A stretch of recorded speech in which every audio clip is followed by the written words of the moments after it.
Are you looking to get on the road to your dream career? You're in the right place. Welcome to the Mentor Select Podcast with your host, Derek Phillips. Always stay up to date on social media at Mentor Select and online at mentorselect.com. Here's your host of the Mentor Select Podcast, Derek Phillips.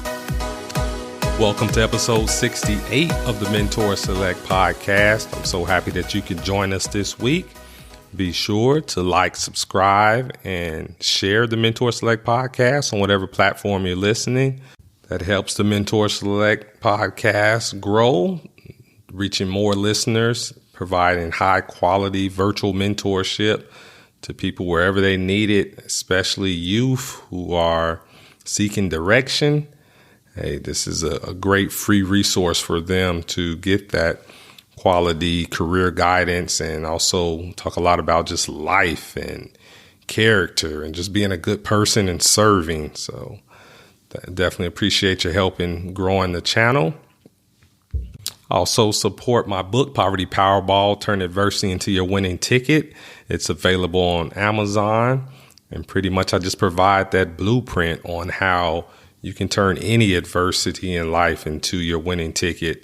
I'm a big believer that all blessings are not obvious. Many are disguised in the form of adversity. So I'll walk you through how you can turn that adversity into something positive, reframe how you view anything, any hardships that you're facing in life. Today's episode is value packed. I have my good friend, Kenneth Allen. We both grew up in Gary, Indiana. Kenneth's a couple years older than me, but he's been doing great things since he was a young boy. He started his first company at a very young age, but I'm going to let him get into all the details. So I won't keep you waiting any longer. Let's get to the interview with Kenneth Allen. Okay, so today we have Kenneth Allen on the Mentor Select Podcast. How are you, Kenneth?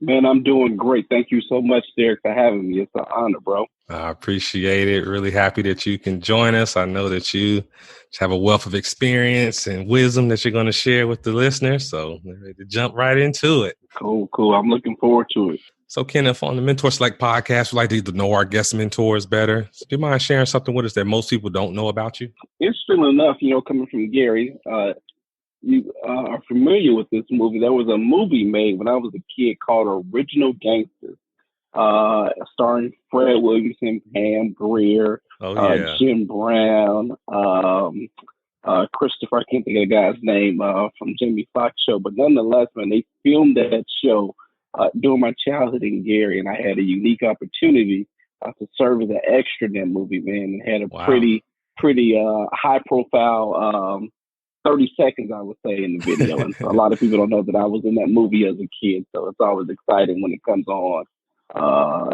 People I'm around, they don't realize I'm actually in the movie.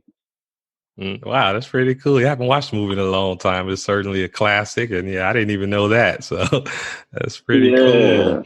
And it's funny. I'll meet people and ask them where I'm from, say Gary, and that's one of the movies. That's what will come to mind for them. Like, oh, yeah, the Original Gangsters.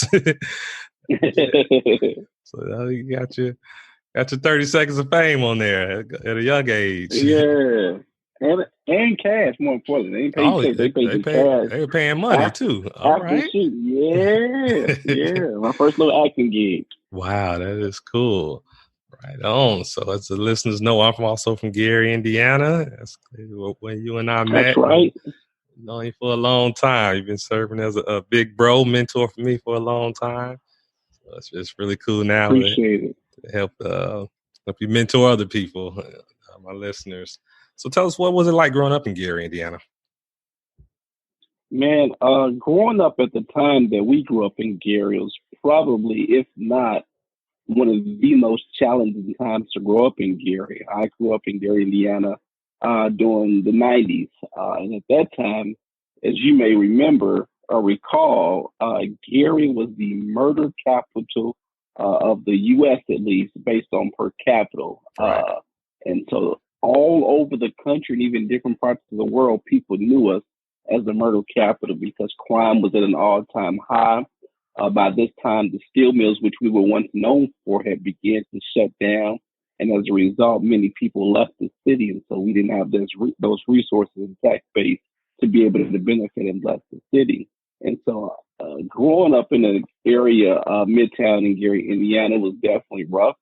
I grew up in a single parent home. My father was in my life, but he didn't play a very active role in my life. And so my mother did the best she could.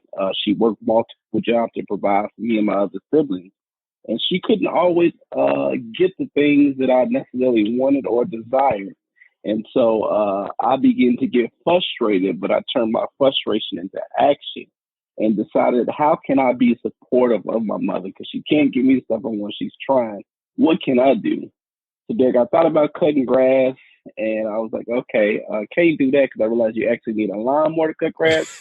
And we didn't have no lawnmower. So, we wasn't poor. We were poor. We didn't have the capital expenses for a lawnmower.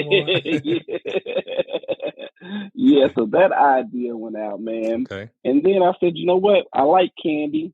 School is always making us sell candy. Let me see if this is something I can do, man. So I initially, went to the dollar store, took my allowance, man, bought a whole bunch of candy. That next week, I sold it to my friends at school and sold out and had cash money, basically double the money I paid. But I was like, man, wow. this is pretty lucrative, man. So I did that for like a couple of weeks, man, and got so good at it, man. I was like, you know what, this could actually be a little hustle. Right. And so what I ended up doing was I learned, I got involved in the entrepreneurship program that State Representative Vernon Smith did with the African American Achievers, and learned about entrepreneurship, financial literacy, how to do a business plan. So now I had not only the hustle, but I actually had the book smarts to actually put together a business.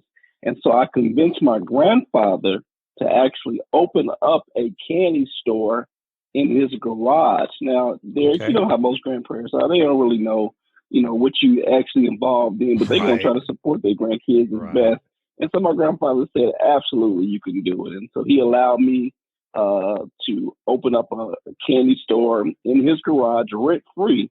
So I had really no overhead. And did the candy store very well, man, and was able to do what I did not know at that time was entrepreneurship and economic development. I didn't go to the city. I didn't go to companies or organizations and ask to employ the kids in my neighborhood. I actually gave my friends in my neighborhood, for some of them, their very first job working at my candy store. And so one of the things we realized by doing this candy store, man, was that we were in a prime location. In business, we often talk about location. You got to be in a high location. Well, man, I was next to a Baptist church. Next to the Baptist church, at the other end of the corner, was an elementary school. What more can you ask for as it relates to location? So, we did very well during the spring and summer months. We were able to do $500 to $600 a month selling candy profit. That was after I paid my employees. And one of the things we discovered during this time was that young people couldn't access our candy because we were on a main street. So parents had safety concerns about their kids actually crossing the main street to get the candy. So it birthed the idea of a new business, which was actually delivering the candy. So now I was able to really support some more of my friends by paying them to go on their hustle, their BMX, and go deliver the candy to the kids in the neighborhood, man. So I think, although entrepreneurship was nothing I ever wanted to do, it was birthed out of necessity and creativity of growing up in an area where poverty existed and crime existed. I knew I couldn't do the negative hustle. I knew I couldn't sell drugs or other things. My mother wouldn't be pleased, and I did not want to disappoint her. So that's how really I got started and birthed, my entrepreneur endeavors as a kid, man, growing up in poverty, looking to try to do a change and try to support my mother. Wow, man, you covered so much amazing things there. I'm about to try to dive into some of this deeper, but you originally start off as saying, like, growing up in Gary in the 90s is probably one of the toughest times to grow up in any city, just how on the national level, the crime and drugs was an epidemic. So absolutely, I remember that. And yeah, it was really tough. But what really stood out to me the most about what you said is your mother couldn't afford to get you the things that you desired at the time, as far as maybe the nice clothes, shoes, things like that. And you were frustrated, but you turn that frustration into action. That is so important. And I think so many kids in similar situations where they may go a different route, especially young boys, or they may turn that frustration into action in terms of selling drugs. For you, what kept you from going that illegal route? I told you, right next door to my Candies store was a Baptist church, Right. and ironically was our family church, man. And so my mother literally drug us to Bible school, prayer meetings, young folks meet, old folks meetings. Okay. And so that firm foundation of having faith and being exposed to God and to a higher being knew that I couldn't go that other route, because she had already laid a foundation that was strong, that was spiritual, that really kept me from going that direction. The irony of the situation is that, man, you would be surprised how many hustlers actually end up supporting our business and protecting our business, because they saw this little kid doing a positive thing, and they didn't want anybody to mess up that positivity in the community. And so I definitely say it was the spiritual background and backdrop that my mother had laid the foundation for us, and I lived literally across the street from the candy store as well as the church. And so I never had that excuse that a lot of kids have today. Well, it's snowing outside, or we don't have a ride, or, we can't make it. I mean, we literally lived across the street from the church. Right. Okay. Wow. Very cool. That's such a valuable lesson there. Put in the context, how old were you when you first started selling candy? I was 12 years old when I started my first business. All right, cool. Yeah. So I doubt got any 12-year-olds listening, but if their parents listen, you got 12-year-olds out, they need to hear this. They need to know that. Let me say something about that age 12, man. If you were ever to listen to the story of Jay-Z, Jesus, or even Steve Harvey, it's something about that age 12 that's so critically important. Oh, yeah. Particularly as we talk about our African-American males. Steve Harvey said he came home from one day and he had an assignment. And the assignment was, tell or draw what you wanted to be. And so Steve Harvey drew on a paper, I wanted to be on TV. Mm-hmm. And the teacher basically balled it up and said, man, you can't do that, man. And so, next when you come to school, the next day you got to come with something different. So he came home, told his mother, say, hey, Mom, the teacher told me to draw what I wanted to be. And I said, I wanted to be on TV. She said, boy, that's a stupid idea. You don't want to do that. And she said, find something else. Do what your teacher told you. Find something else you want to be. And so Steve Harvey's spirit was crushed. Right. And so his father wasn't home. And his father came home and, basically he told his father the situation. His mother told the father the situation. Basically, what it boiled down to was he pulled Steve Harvey aside, man, if you want to be on TV, put that on paper. Ooh. And you can be on TV. Wow. And here we are 30 years later. Where's Steve Harvey at? On TV, on all the shows. Louis Farrakhan was about 12 years old, man. Very good musician. And he had told his teacher he wanted to be a lawyer. And his teacher said, man, you're so good with, the music instrument. You should pursue that. My people would never hire you to be a lawyer. Your people would never hire you to be a lawyer. Now, obviously, he never became a lawyer, but look, he's one of the leading voices in the world. Leader.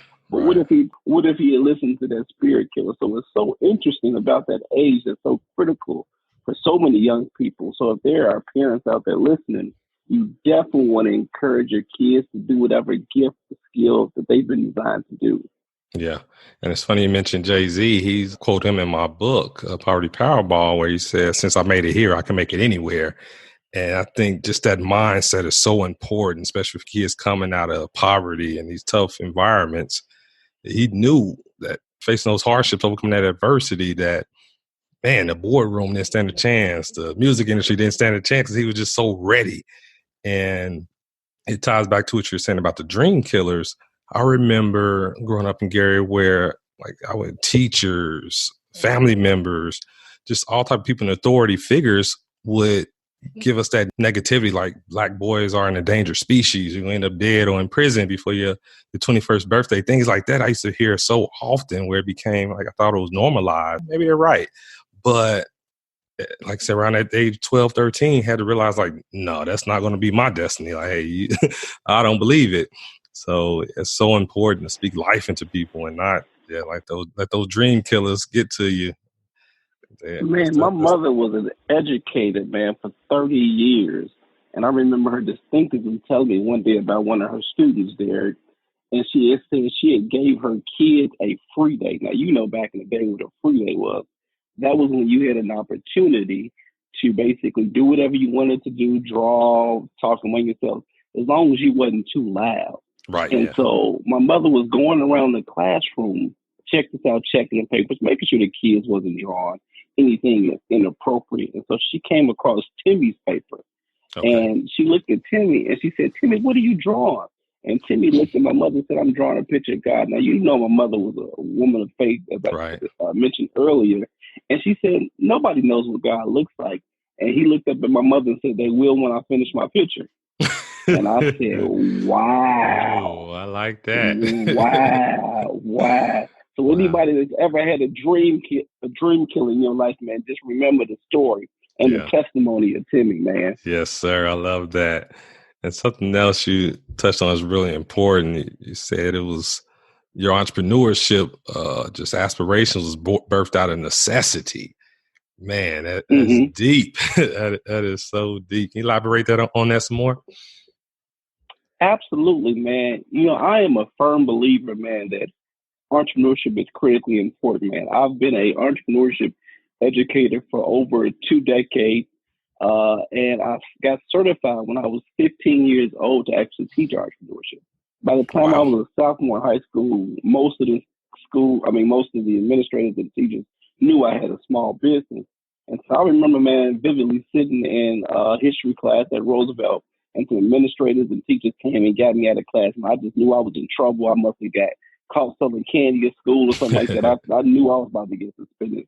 They said, man, we want to actually send you down to Orlando, Florida for a couple of days and become an entrepreneurship instructor. And I said, they said, you don't got to pay anything on excuse from school. Man, a little kid from G.R.E.A.T had never been anywhere. And they said, all expenses paid to Orlando, Florida. You know what I said, right? I said, absolutely. Yes. When do I leave? Yeah. So I went down there, man, and got certified to teach entrepreneurship and financial literacy. And at that time, man, became the youngest certified entrepreneurship instructor in the entire country and remained that for many years. And that birthed my foundation, the Kenneth Allen Foundation for Entrepreneurship, where, man, we've been so blessed to train over 10,000 young people on entrepreneurship, financial literacy in 30 of the U.S. states, as well as Trinidad, Barbados, Nigeria, Senegal, and a couple of different other countries, man. And we've given out approximately $25,000 cash to help young people start those businesses immediately. And so I'm a firm believer that entrepreneurship is critically important, skill that we have to teach our young people. When I started the Candies store, I wasn't the CEO. I wasn't the chief executive officer. I wasn't the CFO, the chief financial officer, or the chief information officer there. I was the OOO, only operating officer. So like initially, I took out the trash. I answered the phones. I did the stocking. I did the marketing. I was in charge of HR, customer service. And what that helped me do, man, is it allowed me to get such a vast majority skill set that made me successful in any other area I pursued. So at that time, when I started the store, I was in middle school, and then I decided to go in ROTC. The skills I learned by being an entrepreneur should help me propel, whether it was on the swim team, whether it was on the drill team. It really allowed me to be a well-rounded individual. And so although my entrepreneurship was worth out the necessity, I enjoyed it and think that it is a critical skill that we must get back to teaching our kids, because entrepreneurship really starts for us as kids in the lunchroom. Man, I trade you my 2 chocolate chip cookies for your chocolate milk. That's borrowing. That's entrepreneurship, man. And if we're able to really impress and teach that skill, it's something, whether or not you want to be in business or not, if you want to be a doctor, a lawyer, a teacher, you can utilize those same skills, how to dress, how to talk to people, that are transferable and will allow you to be successful in any endeavor or discipline you decide to pursue. Wow. Yeah, I totally agree. And like you see, you have that strong faith foundation. Then you also have that entrepreneurship foundation. Just continue to build on it in other Hmm. roles. So, yeah, that's really awesome. And I just remember I first met you maybe in high school, early on in high school. But yeah, it was just something that's always different about you. First, yeah, I knew you were a businessman. You're known as the candy man around the city. You did the ROTC. You're just someone who was always more mature and just like someone I looked up to, and you were just always positive and just, man, that was just something that it explains it now. I got a better understanding of the background, how that came to be. So, Appreciate that, man. I'm humbled by that. so let's transition into, let's say, after high school. What was the next step for you after high school? If you're tracking, man, so I got certified to teach entrepreneurship at 15. So at that point, once I got back from Orlando, Florida, I wasn't just satisfied with having a piece of paper on my wall saying I'm a certified entrepreneurship instructor. Right. I was getting a lot of requests to come speak and come train other young people on entrepreneurship. Okay. So I said, man, how do I turn this into a business? So I decided to start a consulting firm, KS Consultants. The name of the candy store was KS Candies, so I just shifted the name to the consulting company. And I began to go around the world, man, teaching young people entrepreneurship, financial literacy, and how to start a business. And what I found out was, man, I wasn't able to help the Kenneth Allens of the world. I wasn't able to really go into neighborhoods where poverty existed and young people really needed to be exposed to. Because what was happening, these major school corporations and major organizations who had kids that did not look like me, that were kind of in many aspects privileged, were able to afford my services. I said, how can I make sure that the Kenneth Allens of the world, the kids that grew up in Gary and poverty, single parent home, how could they be exposed to this opportunity and this information? So I decided to start the Kenneth Allen Foundation for Entrepreneurship, where we focus on really giving young people an opportunity, particularly between the ages of 13 and 18, the opportunity to learn how to write a business plan, and then an opportunity to compete for cash money to help launch those businesses immediately. And so we've done that for the last 16 years, as we indicated, all around the country, in different parts of the world, really exposing young people to entrepreneurship. I believe that, when young people think about entrepreneurship, there are really three questions that have to come to mind.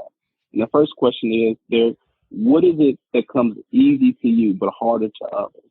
Mm-hmm. What is it that that just naturally comes easy to you? For some people, it's math. For some people, it's doing hair. Some people it's writing. But everybody has something that comes easy to them. What is it that you could do, and you would do it? You enjoy doing it so much that you would do it without pay. Mm-hmm. That could be rapping, that could be singing, that could be dancing, it could be a variety of things. The last question is, how can you give back? Because all of us have a God-given talent, skill, and ability that we've been placed on this earth to do. Right. But it's not just simply for us. Somebody else needs to be blessed by that skill or talent that God or the great divine has put into us. And so, post that, or post high school, we, done the Kenneth Allen Foundation. We were fortunate to have a magazine, prominent magazine that we started with noted entrepreneurs, William Bill Mays, who passed away several years ago, founded Mays Chemicals, one of the largest chemical companies in the nation, based in Indianapolis, along with Dr. Farrah, award-winning entrepreneur who made his first million when he was 13 years old, Derek, and retired his entire family. And so we've dibbled and dabbled in several entrepreneurship endeavors. But I think the interesting thing to know is that the company that certified me, Kidsway, when I was a sophomore in high school, Derek, when I turned 25, I bought 49% of that company. So I now own the company that certified me when I was a kid. That is so cool. What's the name of it again? Kidsway? It's now called Young Biz. Wow.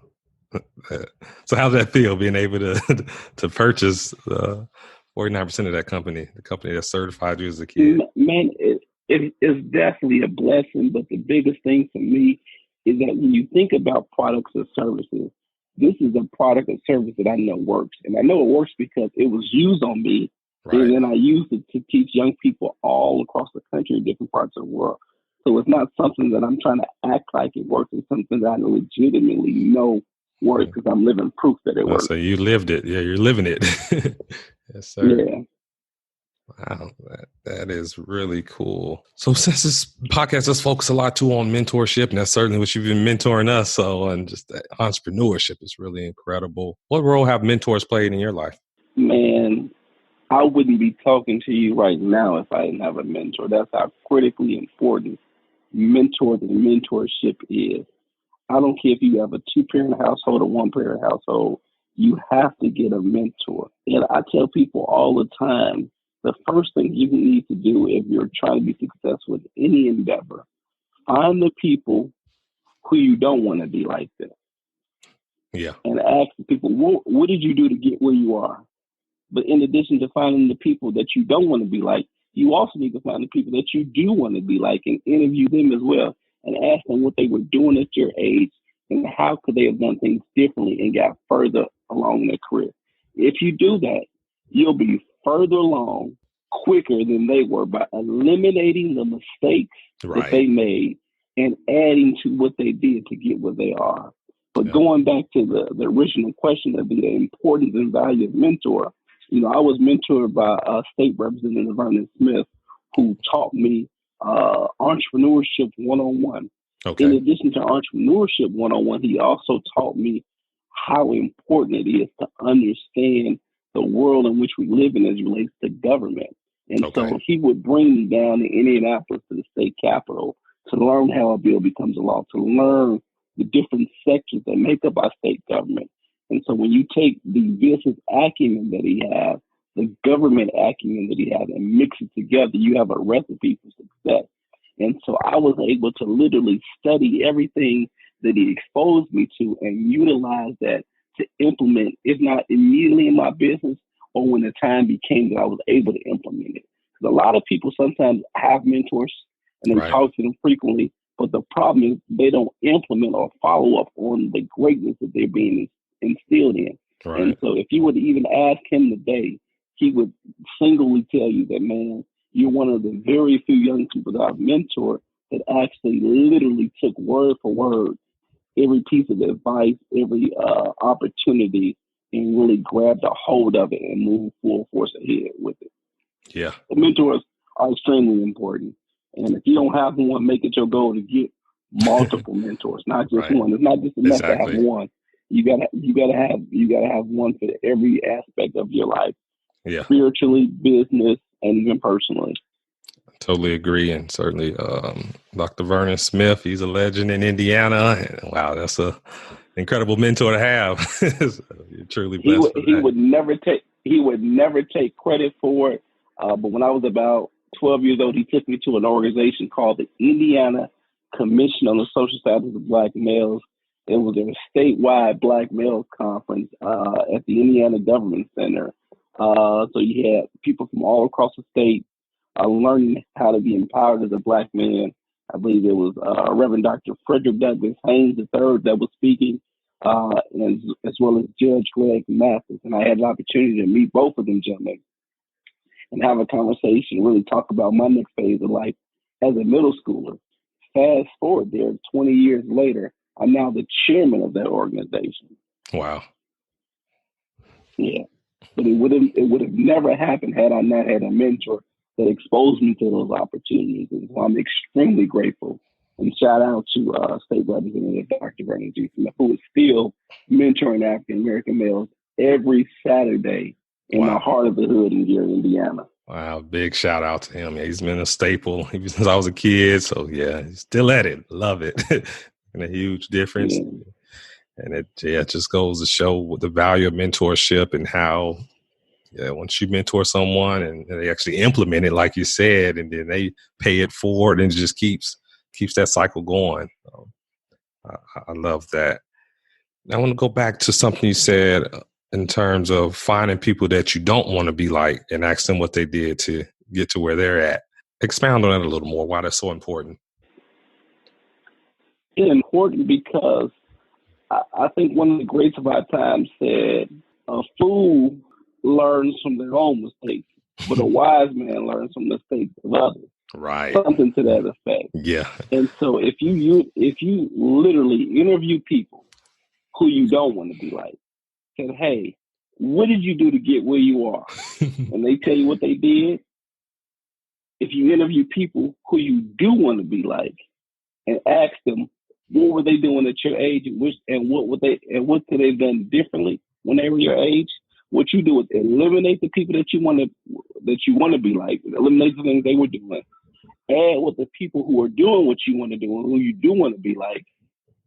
Add that together, subtract the negative, and you'll be further along in a better position and get there faster. So if you want to be an accountant and they're a $1 million company right now, you'll be able to get to that $1 million company very quickly, right, and efficiently by simply interviewing those people. Because I think a lot of people study from a distance, people that they admire and want to be like, but they don't have the testicular fortitude or the ovarian audacity to reach out. And nowadays it's super easy. Back when I was growing up, they had what they call gatekeepers in business. Right. So if you wanted to access a vice president or president or a celebrity, you had to go through the assistant or the secretary or the admin person. We live in a day and age where it goes down in the DM. Right, exactly. And that's in a very positive way. You have immediate access to some of the most important, critical, and influential people in the world. And a lot of people don't take that opportunity to take that shot. I tell people all the time, what's the worst somebody can say if you reach out to them? Either one, they don't respond, or they can say no to your opportunity. That's the worst thing they're going to say. Right. But you don't want to wake up the next day with the woulda, shoulda, coulda. Man, I wish I had did that, or I should have done that. So I tell people all the time, you have to be willing to take that risk to reach out, to learn from other people and learn from others. You can learn something from anybody. It's just a matter of if you really put the effort in to make yourself available and make that listening ear. You know, I'll end that question with this. You know, God gave us 2 ears and 1 mouth. We should listen more and talk less. Totally. And that's something that I think I've been practicing since a young age. Like, hey, learn from other people's mistakes. That's a smart way versus making it. You don't have to make those mistakes firsthand. But the reason I wanted you to expound on that is because I think it's often overlooked. It's like common sense and okay, interview people or talk to people, model behavior of people successful. But you also need to identify with people who you don't want to be like what they did, so you know to avoid doing that. So that's really good insight. Absolutely. Certainly. Now, going back to something you said earlier, I know that as far as economic development, I know that's something that you're still heavily involved in, and with government and things like that. Talk about those efforts. Absolutely, man. You know, I think the conversation has changed. When we were growing up, and more importantly, when our parents were growing up, we were yelling for civil rights, which is critically important. I think that every person, regardless of race, gender, creed, or religious preference, should be protected with certain liberties, particularly living in America, which is supposed to be one of the freest areas to live in the world. Right. But now I think the conversation, Derek, has shifted from civil rights to silver rights.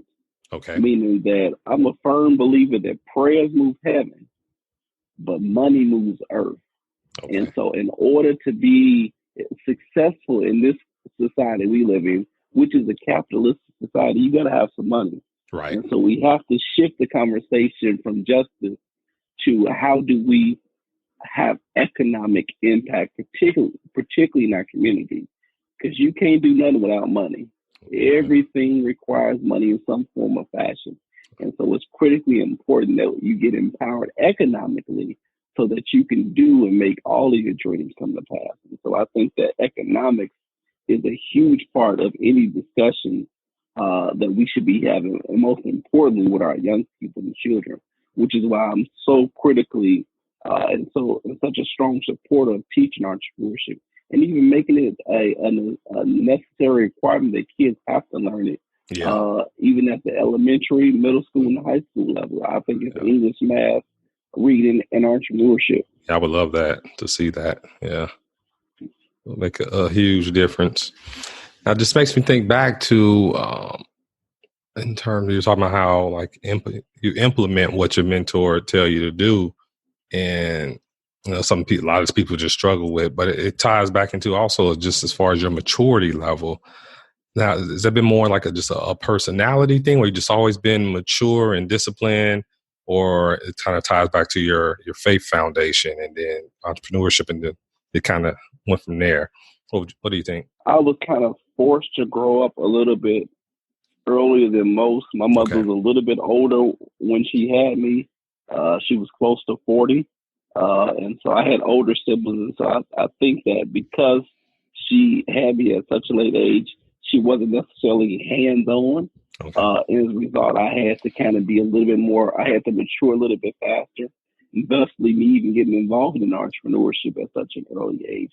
And so when you become a businessman at 12 years old, and when you're having essentially a corporation by the time you get into high school, you're kind of employees and forced everything. to do. Yeah, you got payroll to meet. Right. You know. So it's responsibilities I there. ain't trying to get jumped by my employees as a 12-year-old. But I think it kind of forced me to kind of be mature quicker. But one of the things that I did at a very young age was I studied the people that I wanted to be like.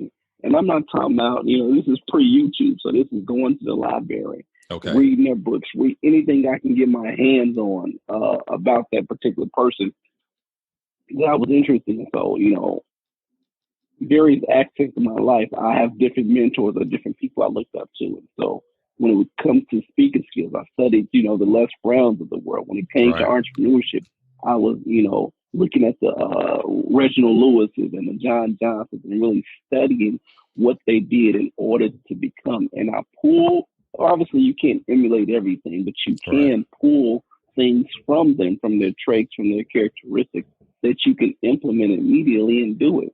One of the things that I pulled up that I think was so critically important that I did then that I still do now is the power of follow-up.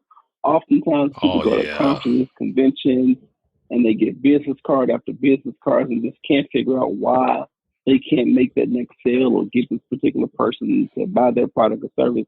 It's because most people lack in the area of follow-up. Yep. Anytime I go to a conference or a convention, I may not email or connect with that person while I'm at the conference, but you best believe once I return home or get to my hotel, I'm immediately reaching out to that person, letting them know what products or services I have availability, alluding to some type of personal conversation we had during our exchange. And it goes extremely long way because the power is in the follow-up. And most people fail to follow up.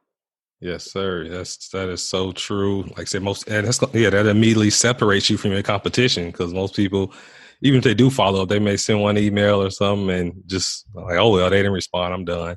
But no, you just keep following up, stay top of mind. That is going to it's going to set you apart. So that is so true. Yeah, and also because it shows you serious. Exactly. Weed out the real from the pretenders. Certainly the imposters. And also, you mentioned something that I practice even to today, especially today, where I kind of have like a virtual board of directors. These are people where I take things that they do. It could be celebrities, especially in this day and age. You can learn anything about anybody. So I have people like you said, like you mentioned, the Les Browns. That's a category for public speaking. If I want to increase in that area, or business, somebody like, for me, like Grant Cardone, or just these people that I look up to business-wise. Whatever area it is, I identify people that maybe I can't get to now, but hey, I can learn about them and I can model what they're doing just through learning about them. So yeah, that's very important. Anyone can do that. You can never say, oh, I don't have mentors, or I don't know where to start. Right. There's no excuse nowadays. Technology is if you ain't got a smartphone, you got a library card. They free. Exactly. They're like, library card? What's that? What are libraries? That's funny. As we get ready to wrap up this interview, I want to touch on one more thing that you mentioned earlier, which I think is so important for kids growing up in poverty and rough environments. Well, you said that even though your candy store was in the hood, but it was maybe those older gang members, they were protecting your candy store because they saw you doing that positivity, so they didn't want to interfere with that. And I've experienced something similar where it's like, even if you can be in a worse environment, but if you're doing something positive, those gangsters, they realize like, nah, this person's off limits. Like they not with this. Talk a little more about that. I think this is so important. Man, it was truly a blessing, and I know how blessed I was that I became an adult. Unfortunately, many of those guys have passed away, man, or at jail and locked up. But because they respected the positive energy and influence that I brought to my community, they said, man, you can do something to this house or to the house over there, but you're not going to bother this particular house or the stores, because this young man is really trying to make a difference in this community. Yep. And so I never got an opportunity to thank those brothers. Many of them, I don't even know their names. But we never had anybody rob our kidneys. So we never had anybody vandalize our building. Wow. And that was such a blessing. Exactly. I think that when you are doing positive, it's contagious. Yep. And people want to be around and surround themselves with positivity and people that are being positive and doing great things in their community, man. And so shout out to those guys. Many of them, like I said, who will go nameless, who unfortunately have passed away or got caught up in the system because of the lifestyle they chose to live. But I tell people all the time, if you're doing the right thing, the right people will protect you, man. Yep, I totally agree. I totally agree. That's important. So Kenneth, wow, whew, man, you disappoint. I knew you live up to the hype. Wow. I learned so much. I'm taking all kind of notes. So I'm sure the listeners are going to definitely benefit a lot from everything you shared. But as we get ready to wrap up this interview, what will be some parting words of advice you want to leave the listeners with? I tell everybody that everybody has the potential and possibility to be great. I'm a firm believer in acronyms. I live by them. Okay. And so GREAT is an acronym. And the G in GREAT stands for God and Goals. I'm a person of faith, so I believe that you put God first, everything else will fall in line. But you got to have a goal. If you ain't got a goal, make it your goal to get a goal. And if you woke up without a goal, go back to sleep till you wake up with a goal. Right. The next all starts with that goal. R. It does. And it could just be a simple goal, man. I'm going to be on time for all my meetings today. I'm going to follow up emails to all the people I met at the conference. It could be a simple goal. It doesn't have to be anything elaborate, but just have a goal. The next letter in GREAT is R. It stands for reading and relationships. I'm sure you notice you're an author, but leaders are readers. If you want to learn how to do something, you have to be able to read and learn from people who have identified or have actually already done it. And we live in a day and age where you can get books at the fingertips, the PDF version. Yep, audio version. Read. You only got everything. It'll read it to you. Right. And so you ought to be reading something every day for at least an hour. Yep. I say more, but at a minimum an hour. And then in addition to that, is relationships, man. There's been a study that you are the average there of the 5 people you spend the most time with. So whatever they make, whatever they accomplish, however they eat, however they look, that's what you are. You're the average of the 5 people you spend the most time with. Chuck D from Public Enemy said it best. If you can't change the people around you, change the people around you. So relationships are critically important. I never heard that. I love it. to your success. The next letter in GREAT is eating and exercise, man. We only get one body, Derek. And that's why I marvel at your success, man, because you take care of your body. Yeah. I tell people all the time, what if you were ever to think that at 16 years old, you were given one car, and that was the only car you was going to have, man? You'd be armoring all the tires. Man, don't get in your car. Don't get in my car with your shoes on. Keep up them oil changes, all that. All that. God is not going to give us another body. We can modify thanks to advances in medicine and plastic surgery, but we can't get another one. So we got to take care of it. And garbage in, garbage out. And so health, wealth without health, there means you're still broke. I've seen so many people I know that were extremely wealthy, but got sick from preventable diseases because they didn't take care of their body. No matter how much money you got, when sickness get on you, that money don't mean anything. You can't do nothing with it in the hospital other than be comfortably sick. Being the richest man in the world and stay Steve Jobs. Billions, it didn't matter. But yeah, totally agree. All right, so we're down to the 8 now. Well, the other part is exercising, so that goes with eating the appropriate stuff. Yep. But yeah, you're right. The next letter is A. That's attitude and action. My childhood pastor, late great Reverend Dr. Efren Jackson, said your attitude determines your aptitude. So how you think and how you perceive is how far you can go in life. So if you think you can't do it, you won't do it. But if you think it and you believe it, you can definitely achieve it. And then action. You have to have the follow-up with all those things I mentioned previously. Is you got to make the right action. So if you want to start a business, you got to write a business plan. If you want to learn something, you got to be willing to take and set aside the time to learn that particular skill or talent so that you can actually do it. Right. And then finally, last letter is T. That's time. I don't care if you're Bill Gates, the president, LeBron James, all of us only get 24 hours. Either we use them or we lose them. Yeah.